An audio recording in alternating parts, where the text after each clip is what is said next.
దివ్యాత్మ స్వరూపులైన మీ అందరి హృదయంలో ఉన్న చైతన్య రూపంలో ఉన్న పరమాత్మకి ప్రణమిలుతూ కేఎంసీ ఛానల్ ప్రేక్షకులకి నమస్కారము. మనము ఆధ్యాత్మిక ప్రశ్నలు జవాబులు అనే శీర్షికలో మనము 37 పూర్తి చేసుకొని 38వ భాగంలోకి వచ్చినాము. పౌర్ణమి రోజు అనేకమైన సాధకులు వచ్చేసి వాళ్ళ యొక్క నోటు పుస్తకంలో రాసిన ప్రశ్నలకు మనం జవాబులు చెప్పుకుంటున్నాము. ఇప్పుడు ఒక జిజ్ఞాసువు అడిగిన ప్రశ్న ఏంటిదంటే, బ్రహ్మజ్ఞాని అనగానేమి, వారి లక్షణాలు ఎలా ఉంటాయి అని వ్రాశారు. దానికి జవాబు చెప్పుకుందాము. అయితే బ్రహ్మజ్ఞాని అంటే ఎవరు, వారి లక్షణాలు ఎలా ఉంటాయి, ఇది ప్రశ్న. ఇప్పుడు బ్రహ్మజ్ఞానము అయితే ఈ శరీరమును నేను కాదు, ఇంద్రియాలు నేను కాదు, ఈ బంధాలు నేను కాదు, ఈ ప్రపంచం నేను కాదు, ఈ సంసారం నేను కాదు, నేను సత్తుచిత్ ఆనంద స్వరూపము, నేను దేహం కాదు, ఇంద్రియాలు కాదు, మనసు కాదు, బుద్ధి కాదు, చిత్తం కాదు, చిదానంద రూపో శివోహం శివోహం, సత్తుచిత్ ఆనంద స్వరూపమైన ఆత్మస్వరూపమే నేను అని తనలో తను వాళ్ళే బ్రహ్మజ్ఞానులు.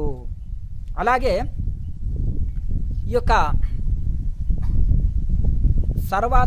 మమాత్మ సర్వభూతాత్మ సర్వం బ్రహ్మమయం జగత్తు అయమాత్మ బ్రహ్మ అహం బ్రహ్మస్మి అనే స్థితిలో వాళ్ళు తనలో తాను ఉంటారు. అట్లా ఈ విధంగా అంటే ప్రతి జీవిలో ఏ బ్రహ్మని చూస్తారో ఆ జ్ఞానమే ప్రజ్ఞానం. ఆ ప్రజ్ఞనే బ్రహ్మము. ఆ ప్రజ్ఞాన స్థితిలో ఉండే వాళ్ళే బ్రహ్మజ్ఞానులు. కనుక ప్రతి జీవిలోనే బ్రహ్మని చూస్తారు. అయితే తనలో ఉండే ఆత్మని చూసిన వాళ్ళు ప్రతి జీవిలో ఉండే కూడా ఒకటి తెలుసుకుంటే రెండవది తెలుస్తుందండి. ఇప్పుడు మనము కళ్ళకు ఏదైనా కట్టుకున్నాము, ఇప్పుడు ఒక కుండలో ధాన్యాలు ఉన్నాయి, ఒక చేతిలో తీసుకున్నప్పుడు అవి మన చేతిలోకి వచ్చినవి చూస్తే ఆ కుండలో మొత్తము బియ్యం ఉన్నాయని మనము తెలుసుకోగలుగుతాం. ఎందుకంటే చేతిలోకి వచ్చినవి దాన్ని చూసి. అలాగే అన్నం అయినప్పుడు పూర్వకాలంలో కర్రల పొయ్యి మీద వంట చేస్తుంటే అన్నం అయిందా కాలేదా అని ఒక మెతుకుని చూసి ఇలా అనేవాళ్ళు. అయ్యిందంటే ఒక మెతుకు అయితే ఇంకా మిగతాదంతా అయ్యిందని తెలుసుకునే వాళ్ళు. అంటే ఒకటి తెలుసుకుంటే అన్ని తెలుసుకుంటారు. అలాగే తనలో ఆత్మని దర్శించిన వాళ్ళు, తనలో తాను ఆత్మానుభూతి పొందిన ఋషులు ప్రతి జీవిలో ఆత్మని చూడగలుగుతారు. ఈ శరీరం ఆత్మతోటి నడపబడుతుంది. శరీరము జడము, ఇంద్రియాలు జడము, అందులో ఆత్మ చైతన్యం. ఆత్మ పోతే శివంగా మారుతుంది, శివం పోతే శవం. కనుక తనలో ఆత్మని దర్శించిన ఋషులు అన్నిట్లలో దర్శించగలుగుతారు. ప్రతి జీవిలో ఆ చేతనమే, ఆ యొక్క జీవుడే బ్రహ్మ. ప్రతి జీవిలో ఉండే జీవుడే బ్రహ్మ, ప్రతి జీవిలో ఉండే జీవాత్మనే పరమాత్మ. అందుకనే ఆ విధంగా చూసుకొని మమాత్మ సర్వభూతాత్మ, నాలోనే ఉండే ఆత్మనే అన్ని జీవుల్లో ఉంది, అన్ని జీవుల్లో ఉండే ఆత్మనే నాలోనే ఉంది అని ఇక ఏ జీవికి భేదం ఎంచకుండా అన్నిటిని సమానంగా చూస్తారు. ఇప్పుడు అందుకనే మనకు భగవద్గీతలో కూడా చూడండి, ఒక వేదమును చదివిన పండితుణ్ణి సమానంగా చూస్తాడు. అలాగే ఒక చండాలుని, ఒక ఏనుగుని, ఒక కుక్కని, కుక్క మాంసం తినే చండాలుడిని ఏ విధంగా చూసినా కానీ అన్నిట్లలో సమానంగానే చూస్తారు. బ్రహ్మజ్ఞానులు అన్నిట్లో సమదృష్టే కలిగి ఉంటారు. వాళ్ళు చూసేది లోపల ఆత్మదృష్టితోటి చూస్తారు. చర్మ దృష్టితోటి చూస్తేనే దీనికి కులము, గోత్రము ఇవన్నీ. ఇక మానసిక దృష్టితోటి చూస్తే అతనికి విద్య, హోదా ఇవన్నీ చూసి గౌరవిస్తాం. ఇక ఆత్మదృష్టితోటి చూస్తే ఇంకా అంత సమానమే. అందుకనే ఆత్మజ్ఞానులది ఆత్మదృష్టి. కనుక ఆ విధంగా బ్రహ్మజ్ఞానికి ఆత్మదృష్టి ఉంటుంది. అన్ని జీవులు తనలో అన్ని జీవులను చూస్తాడు. సమదృష్టి కలిగి ఉంటుంది. అంత పరబ్రహ్మనే చూడగలుగుతాడు. ఇక తనలో తాను ఉంటాడు. ఇది బ్రహ్మజ్ఞాని యొక్క లక్షణం. ఇంకొక జిజ్ఞాసువు అడుగుతున్న ఏంటంటే ఒక సాధకుడు అడుగుతున్నది ప్రశ్న ఏంటిదంటే, 3 గుణాలు అనగానేమి, అవి ఏమిటి? 3 గుణాల గలవారు వాళ్ళు తిండి, నిద్ర, పనులు, వ్యవహారం ఎలా చేస్తారు? ఒక్కొక్క గుణం వాళ్ళు వేరువేరుగా ఎలా ప్రవర్తిస్తారు? వాళ్ళ జీవన విధానం ఏంటిది అనేది ఇంకొక సాధకుడు వ్రాసిన ప్రశ్న. దానికి మనం జవాబు చెప్పుకుందాం. తమో గుణము, రజోగుణము, సత్వగుణం, ఇవి 3 గుణాలండి. ఇప్పుడు జీవుడు, దైవము. ఇది దైవం బ్రటమేలు, జీవుడు అహంకారి ఇలా చూపిస్తాడు. కాబట్టి ఇది జీవుడు దైవం కలిస్తే ఈ 3 గుణాలు పోతాయి. 3 గుణాలే సంసారం. ఈ 3 గుణాల్లో చూడండి, తమో గుణము చిన్నగా ఉంది, చిటికెన వేలు, మా ఉంగరపు వేలు ఇంకా కొద్దిగా పెద్దగా ఉంది, ఇది రజోగుణం. ఇది సత్వగుణము, ఈ యొక్క మధ్య వేలు. ఈ 3 గుణాలే సంసారం జీవుడికి. ఈ 3 గుణాలు ఉన్నాయన్నమాట. అదే ఇదే ఇనుము, ఇత్తడి, రావి, ఈ 3 గుణాలు ఇవన్నీ బంగారంలో కలుస్తాయి. బంగారంలో కలిసినప్పుడు ఏం చేస్తాయంటే, అవి బంగారాన్ని పుటం పెట్టినప్పుడు, నిప్పుల్లో వేసి కాల్చినప్పుడు ఆ ఇత్తడి, రాగి, ఇనుము పోయిన తర్వాత స్వచ్ఛమైన బంగారం విలువ పలికినట్టుగా ఈ 3 గుణాలు కూడా జీవాత్మ పరమాత్మలో కలిసినప్పుడు 3 గుణాలు పోతాయి. ఇదే సంసారం. ఈ 3 గుణాలు పోయిన తర్వాత జీవుడు బ్రహ్మజ్ఞానంతో శోభిస్తాడు, అన్ని దుఃఖాలు దూరం అవుతాయి, బ్రహ్మానందంలో ఓలలాడతాడు. ఆ 3 గుణాలు పోకుండా మనకు బ్రహ్మజ్ఞాని స్థితి రాదు, అవధూత స్థితి రాదు, ఆత్మజ్ఞాని అనలేరు. కనుక ఈ 3 గుణాలు పోతాయన్నమాట. అది ఆ విధంగా మనకు ఈ 3 గుణాలే బంధము. అలాగే తమో గుణ లక్షణం చెప్పుకుందాం. తమో గుణస్థులు ఎట్లంటే పాచిపోయినవి ఇష్టమవుతాయి వాళ్ళకి. ఎందుకంటే కుళ్ళిపోయినవి తింటారు, 3 రోజుల 4 రోజుల కిందివి, సారహీనమైనవి తీసుకుంటారు. అలాగే ఇంకా శుద్ధి ఉండరు, స్నానము సంధ్య ఉండదు, భూత ప్రేత పిశాచాల్లాగా ఉంటాయి. భూతాలు ప్రేతాలు ఇంట్లో సంసారం చేస్తే ఎట్లుంటుందో వాళ్ళ ఇల్లు చూస్తే అట్లా ఉంటుంది. అలాగే వీళ్ళు ఏదైనా దానం చేస్తే కుళ్ళిపోయినవి, పనికిరానివి, ఇప్పుడు తినుటకు యోగ్యం కానివి, కాలంని తప్పిస్తారు, చలికాలం తినేటివి, అదే పనికిరానివి, అదే మనకు తినుటకు యోగ్యం కానివి, ఏదైనా వస్తువులు ఇస్తే వాడుకున్నటకు యోగ్యం కానివి చేస్తారు. ఇంకా పూజ చేస్తే ఎట్లుంటుంది అంటే, దయ్యాలు భూతాలు చేస్తే ఎట్లుంటుంది, వాళ్ళు మన దయ్యాలు భూతాలని పూజిస్తారు. ఈ యొక్క ఇవి ఉంటాయి చూడ, యాటలు బలులు ఇచ్చేటివి, బేత ప్రేతాలకు పూజలు చేస్తారు, వాటి యాటలు కోస్తారు. ఇట్లా ఈ విధంగా తమో గుణము అయిన దేవతలని పూజిస్తుంటారు, మధుమాంస దేవతలని పూజిస్తుంటారు. అలాగే వీళ్ళు లక్ష్యం ఏంటంటే ఏ పని చేయాలన్నా భయపడుతుంటారు, పిరికితనము, భయము, రాత్రి భయము, దయ్యాలు భూతాలు అపశకునాలతోటి ఇవి అవి అనవసరంగా వీరి ఇంతెంచుమించు చదువు తక్కువే ఉంటుంది. ఒకవేళ చదువు ఉన్నా కానీ కొంతమందిలోన తమో గుణం ఉన్న వాళ్ళకు ఎట్లంటే వీళ్ళు మూఢనమ్మకాలు ఎక్కువ ఉంటాయి, అజ్ఞానంలో ఉంటారు, పెద్దగా దైవభక్తి ఉండదు. ఉన్నా కానీ మన అజ్ఞాన స్థితిలో నిండు అమావాసలాగా వీళ్ళ జీవితం ఉంటుందండి, అస్తవ్యస్తంగా ఉంటుంది. భార్యాభర్తలు ఇద్దరు తమో గుణస్తులు ఉంటే ఇంకా వాళ్ళది అవగాహన లేని జీవితము, అస్తవ్యస్తమైన జీవితం, దయ్యాలు వచ్చి సంసారం చేస్తే ఎట్లుంటుందో అట్లా ఉంటుంది. అజ్ఞాన జీవితము అంధకారంతో ఉంటుందండి, దుఃఖమయ జీవితంతో ఉంటుంది. అంటే తనకు జరిగే నష్టాన్ని, ఇతరులకు జరిగే నష్టాన్ని చూసుకోలేరు, లాభ నష్టాలన్నీ చూసుకోలేరు, ఏది చేయాలి ఏది చేయొద్దు అనేది తెలియదు, అస్తవ్యస్తంగా చేస్తారు. అస్తవ్యస్తంగా ఇది ఉంటుంది. ఏ పని భయంతో, పిరికితనము భయం ఎక్కువ ఉంటుంది కాబట్టి ఏ పని ప్రారంభించలేరు. అట్లా తపస్సు చేసినా కానీ వీళ్ళు ఎట్లంటే పొట్టని మార్చుకునేది చేస్తారు. అంటే ఉపవాసాలు చేసేసి మొత్తము శరీరము శుష్కించిపోయి చనిపోయే స్థితికి వచ్చేస్తారు. వీళ్ళకి ఏమీ సరి అయిన నిర్ణయం ఉండదు, సరి అయిన గైడెన్స్ ఉండదు, సరి అయిన ఒక అవగాహనతోటి చేయరనమాట. కనుక ఈ తమో గుణస్తులు ఏ రంగంలో ఉన్నా అన్ని దుఃఖకరమే వీళ్ళ జీవితం.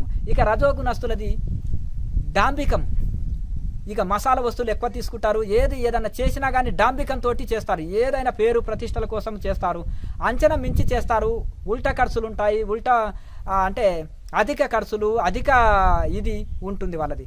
ఏదన్నా ఎట్లా అంటే మధుమాంసాలు తీసుకుంటారు, డాంబికం ఉంటుంది. అలాగే వీళ్ళది ఎట్లుంటుందంటే ఏ కార్యం చేసినా మధ్యలో ఏదైనా విఘ్నాలు వస్తే వదిలిపెడతారు, ఆరంభ శూరత్వం అంటారు. మొదలు చాలా గంభీరంగా ప్రారంభించి ఆరంభ శూరత్వం, మధ్యలో ఏదైనా విఘ్నం వచ్చేస్తే వదిలేస్తారు.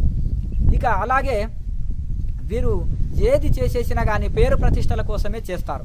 కనుక ఇంకా వీళ్ళు ఏదన్నా యక్ష రాక్షసులని పూజిస్తారు.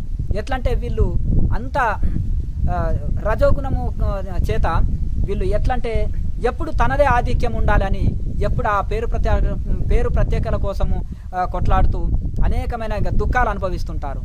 ఇక ఏ కార్యాన్ని పర్ఫెక్ట్గా చేయలేరు, మధ్యలోనే ఆపేస్తుంటారు విఘ్నాలు వచ్చినప్పుడెల్లా. ఇంకా వీరి జీవితం కూడా అస్తవ్యస్తంగా ఉంటుంది. వీరు ఏ యజ్ఞం చేసినా, పూజ చేసినా, తపస్సు చేసినా అస్తవ్యస్తంగానే ఉంటుంది. ఇక ఏది అంటే ఈ యొక్క పేరు ప్రతిష్టలు కొట్టొచ్చినట్టు కనిపిస్తాయి అక్కడ, ఇంకా డాంబికమే ఉంటుంది అక్కడ.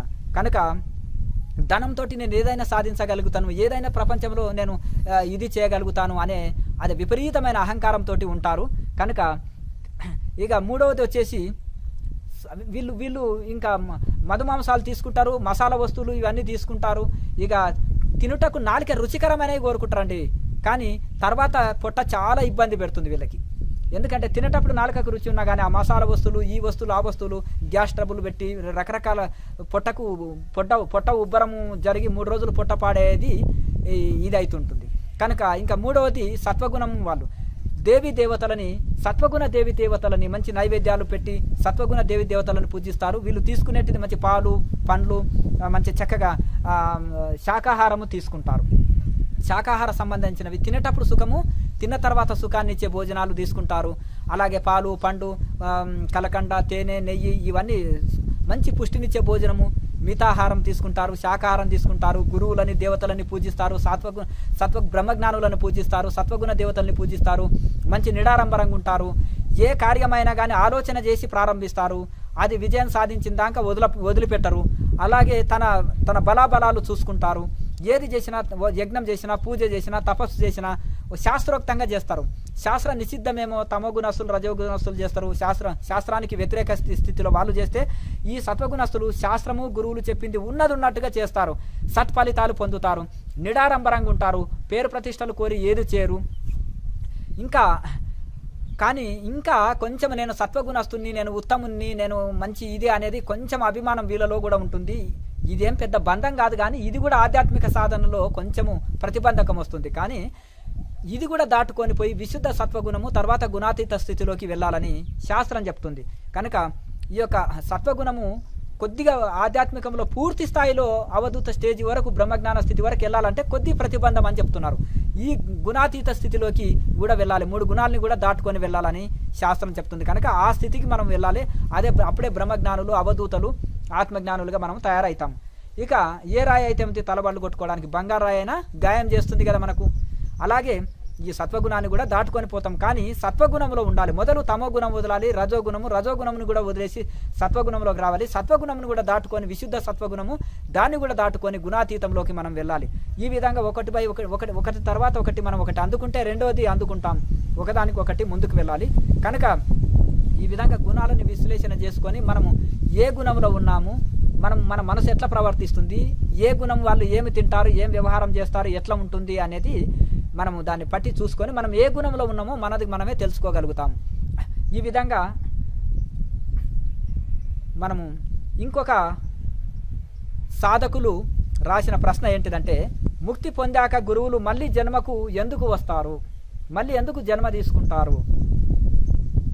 అయితే కొంతమంది మహనీయులు ఎందుకంటే మళ్ళీ నేను 200 సంవత్సరాల తర్వాత జన్మిస్తానని మలయాళ స్వామి చెప్పారు. నేను 200 సంవత్సరాల తర్వాత జన్మిస్తాను అని రామకృష్ణ పరమహంస చెప్పారు. ఇట్లా కొంతమంది గురువులు ఇలా చెప్తుంటారు కదా. వాళ్ళ భక్తులు రోధిస్తూ ఏడుస్తూ ఉంటే వాళ్ళ శిష్యులు భక్తులు మళ్ళీ నేను ఎక్కడ పోతాను ఆయన 200 సంవత్సరాల తర్వాత మళ్ళీ జన్మ తీసుకుంటాను, మీరందరూ మళ్ళీ జన్మ తీసుకొని శిష్యులలాగా మళ్ళీ వచ్చి జైన్ అవుతారు అని అన్నప్పుడు వాళ్ళకు కొంచెం ఊరట కలిగించే మాటలు చెప్పారు చివరి దశలో దేహం వదిలే ముందు.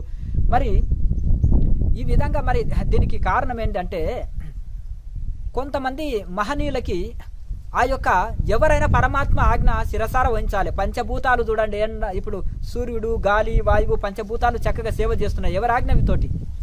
ఎండ, వాన, చలి, ఎండాకాలము, వానకాలము, చలికాలము, చక్కగా 6 ఋతువులు, 3 కాలాలు, 6 ఋతువులు చక్కగా క్రమపద్ధతిగా నడుస్తున్నాయి. సమయం ప్రకారము చక్కగా అన్నీ అస్తవ్యస్తంగా లేకుండా చక్కగా నడుస్తున్నందుకే సృష్టి చక్కగా నడుస్తుంది. ఇక అస్తవ్యస్తంగా నడిస్తే సూర్యుడు నా ఇష్టం వచ్చినప్పుడు వస్తాను, గాలి నా ఇష్టం లేనప్పుడు నేను వీచను, అర్థమైంది కదా. భూమి నా ఇష్టం వచ్చినట్టు తలకిందులుగా కూడా ఉంటాను, క్రాసులో ఉంటాను అంటే ఎంత అస్తవ్యస్తం అవుతాయి కదా లోకాలు. మరి ఇంత ఎవరో ఒక యజమాని ఉండి చక్కగా నడిపినట్టు ఇంత సృష్టి క్రమం ఇంత చక్కగా నడుస్తుంది అంటే దేని వలన అంటే ఆ పరమాత్మ ఆజ్ఞ విని ఆ పరమాత్మకు యొక్క అందరూ పరమాత్మ ఆజ్ఞ శిరసార వహించి మనం ఇవన్నీ పంచభూత దేవతలు, సమస్త దిక్పాలకులు, సమస్త దేవీ దేవతలు, 3 కోటి దేవతలు వాళ్ళ ఆజ్ఞ వాళ్ళు పరిపాలిస్తున్నారంటే, అందరూ సేవ చేస్తున్నారంటే ఇదే అన్నమాట. కనుక ఈ విధంగా మనకు గురువులు ఆ యొక్క పరమాత్మ ఆజ్ఞ చేత గురుమండలిలో, తపోలోకములో, గురులోకములో ఉన్నవాళ్ళు మళ్ళీ పరమాత్మ ఆజ్ఞ చేత దీన్ని వ్యాప్తి చేయటకు పరమాత్మనే అప్పుడప్పుడు ధర్మంని నశించినప్పుడు దాన్ని మళ్ళీ ధర్మాన్ని నిలబెట్టుట కోసము సాక్షాత్తు పరమాత్మని రాముడు, కృష్ణుడిగా దశావతారాలుగా తీసుకుంటున్నారని మనకు శాస్త్రాలు చెప్తున్నాయి. అలాగే గురువులని కూడా ఎప్పుడెప్పుడైతే ఈ యొక్క ఆధ్యాత్మిక మోక్ష సాధనలు, ఈ ముక్తి మార్గము తక్కువ అయిపోతుందో, అంధకారంలో ఉండి సంసారం కోసం ఎంత దుఃఖిస్తుంటారో, అజ్ఞానంలో, ప్రపంచంలో అజ్ఞానంతో దుఃఖించి అజ్ఞానము విద్య నశించినప్పుడు ఆ విద్యను వ్యాప్తి చేయుట కోసము, ఆ సాధనలని బ్రహ్మజ్ఞానాన్ని వ్యాప్తి చేయుట కోసము భగవంతుడే ఆ యొక్క తపోలోకంలో ఉండే ఋషులకు ఆజ్ఞ వేసి ఒక్కొక్కరిని జన్మ తీసుకునేటట్టు చేస్తారు. అలాగే ఆ గురుమండలిలో ఆ గురువులు కూడా ఆర్డర్ వేసి పంపిస్తారు. అలాగే ఇంకొకటి, నాకు ఏ జన్మ వద్దు, నాకు ఏది అవసరం లేదు అనుకున్న వాళ్ళకి ఇంకా వాళ్ళు మరి మరి వాళ్ళ ఆజ్ఞకు వాళ్ళు కూడా ముక్తి పొందినాక కూడా వాళ్ళు ఒకరి ఆజ్ఞ వినాలంటే ఇంకా ఇంత సాధనలు చేసి ఇంకా ముక్తి అనేది ఎందుకు పెట్టిండ్రు అని మీరు అనొచ్చు. కానీ ఇంట్లో రెండు ఉంటాయి. ఒకరికి మళ్ళీ జన్మ తీసుకొని లోక సేవ చేయాలని సంకల్పం, కోరిక ఉంటుంది. అటువంటి వాళ్ళనే వాళ్ళు ఎంచుకుంటారు. ఇక నాకు ఏది అవసరం లేదు, ముక్తి కావాలనుకునే ఋషి ఉంటుంది కదా, ఇంకా వాళ్ళకి ఇంకా ఏ జన్మ ఇది లేదు. మళ్ళీ ఎందుకంటే ఆ ముక్తి అనే దానికి మళ్ళీ ఇక్కడ ఆటంకం వస్తుంది. ఎందుకంటే వాళ్ళు బ్రహ్మలో లీనమైపోయి మళ్ళీ సృష్టి ప్రారంభంలో మళ్ళీ బ్రహ్మ సృష్టి చేసిన తర్వాత మళ్ళీ విశ్రాంతిలో ఉంటాడు. మళ్ళీ తిరిగి ఈ యొక్క 4 యుగాలు అయిపోయిన తర్వాత 4 యుగాలు ఒక బ్రహ్మకు ఒక పగలు, 4 యుగాలు ఒక రాత్రి అని చెప్పుకున్నాం కదా. బ్రహ్మ సృష్టి చేసి సమాధిలో ఉంటాడు. మళ్ళీ ఆయన మేలుకొని మళ్ళీ ఈ యొక్క సృష్టి లయం చేసి మళ్ళీ సృష్టి చేస్తాడు. కనుక ఆ బ్రహ్మతో సమానంగా బ్రహ్మలో లీనమయ్యి మళ్ళీ బ్రహ్మతో పాటుగా మళ్ళీ బ్రహ్మజ్ఞానులు మళ్ళీ భూమిపైకి వస్తారు. కానీ ఇంకా ఎంతో వాత్సల్యము, ప్రేమ, సంకల్పం ఉంటుంది అనుకోండి. ఇప్పుడు జరభరతుడు ఉన్నాడండి, ఆయనకు జింక పిల్లకు మీద దయా దాక్షిణ్యం కలిగింది కదా. మరి దయా దాక్షిణ్యం కలగడం తప్ప అంటారా అనొచ్చు మీరు. దయా దాక్షిణ్యం తప్పు కాదు, కానీ మోహంగా ఉండకూడదు. అది అతనికి మోహంగా మారిపోయింది. అలాగే ఈ విధంగా మనకు ఎవరికైతే ఇంకా ఆ సంకల్పము లోక సేవ చేయాలని కోరిక ఉంటుందో అట్టి వాళ్ళనే ఆ భగవంతుడు గురుమండలిలో గురువులు జన్మ తీసుకొని సమాజ సేవకు పంపిస్తారు. అప్పుడప్పుడు కొందరిని గురువులని. ఇక ఏ సంకల్పము లేకుండా నాకు ఏదొద్దు, ముక్తే కావాలని 100% కోరుకున్న వాళ్ళు ముక్తాత్ములు అవుతారు. ఆనాడు రాజ్యము కావాలి అని, అలాగే శ్రీమన్నారాయణుడు దర్శనం కావాలి, రాజ్యం కావాలని 2 కోరికలతోటి ధ్రువుడు తపస్సు చేస్తాడు. 6 నెలలకే శ్రీమన్నారాయణుడు దర్శనం ఇచ్చిండు. సాక్షాత్తు భగవంతుడు దర్శనం ఇస్తే నాకు ముక్తి కావాలని కోరక నేను రాజు కావాలని ఎందుకు కోరుకుంటుని అయ్యో అని బాధపడతాడు. లేదు, బాణం వదిలినవు, నీ చేతులు లేదు, అది ఇంకా లక్ష్యాన్ని ఛేదించింది. ఇప్పుడు వదిలే బాణం నీ చేతిలో ఉంది.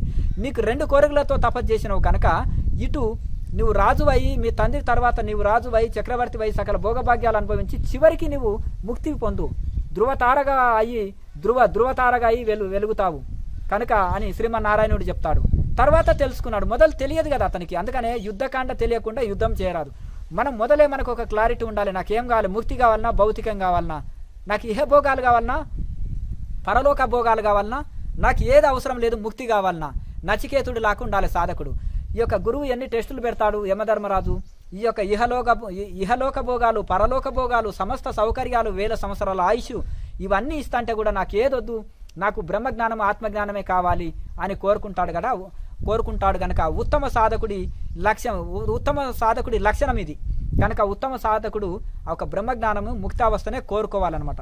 అయితే ఈ విధంగా ఎవరికైతే ఇంకా సంకల్పం ఉంటుందో వాళ్ళనే ప్రేరేపించి మళ్ళీ బ్రహ్మజ్ఞానం వ్యాప్తి చేయడానికే ఆ భగవంతుడు కానీ, గురులోకంలో గురుమండలిలో గురువులు కానీ పంపిస్తారు. ఇంకా నాకు ఏదొద్దు, భగవంతునిలో ఐక్యం అయిపోవాలనుకున్న వాళ్ళకి ఇంకా జన్మలోకి రారు. ఈ విధంగా మనం అనేకమైన ప్రశ్నలకు జవాబులు చెప్పుకుంటున్నాము. లోకా సమస్త సుఖినో భవంతు. ఓం.